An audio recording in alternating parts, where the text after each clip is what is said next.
Yeah, thanks. So, if reelected, what are your top three priorities for the next 2 years Yeah. that would most directly improve life in the second district?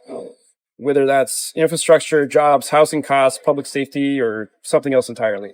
Well, first up, the election this fall is largely going to be run on two issues: affordability and accountability.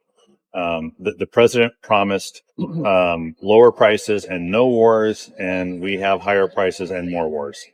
And the most recently with the conflict in Iran, that has resulted in gas prices increasing by about 55% since the start of the Iran conflict, and those aren't coming down anytime soon. Even if there is a deal that holds to keep the Strait of Hormuz open, gas prices go up fast and they come down slowly. And so people I represent are paying that price. Tariffs are keeping grocery prices stickily high here in the Pacific Northwest. Our proximity to our friends in Canada um, also means that those Canadians aren't coming into Whatcom and Skagit, Snohomish County as often as they were to spend their money. They're spending it home in Canada, and that's impacting livelihoods in the Pacific Northwest. So prices, attacking prices, and the cost of living challenges that people face is going to be incredibly important. Accountability is going to be key as well.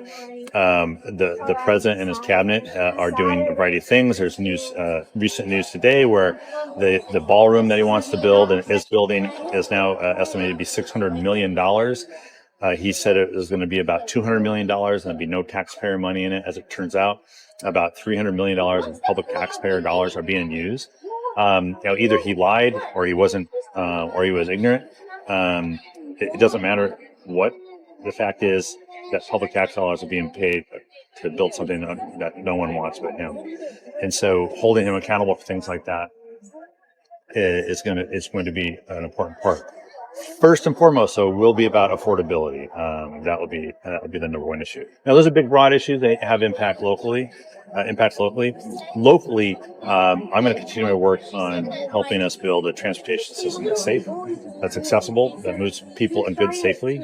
I'm going to continue to work my work on for veterans, attacking veterans' homelessness, access to healthcare, ensuring that there is a VA out there that can serve our veterans and serve them well.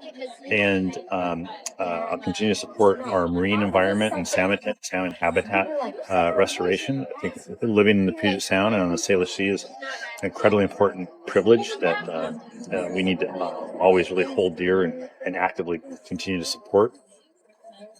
And then I think as I just finally go back to fentanyl and helping our local law enforcement and treatment and recovery providers attack fentanyl in our communities.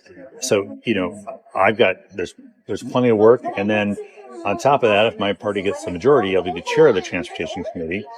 I like to call it the Public Works Director for Congress. And so I'm going to be extremely busy working with members of Congress all over the country to be sure that it's not just a Pacific Northwest transportation system that works for everybody, but we have a transportation system that works for our economy, keeps us competitive, and helps move people safely around the country.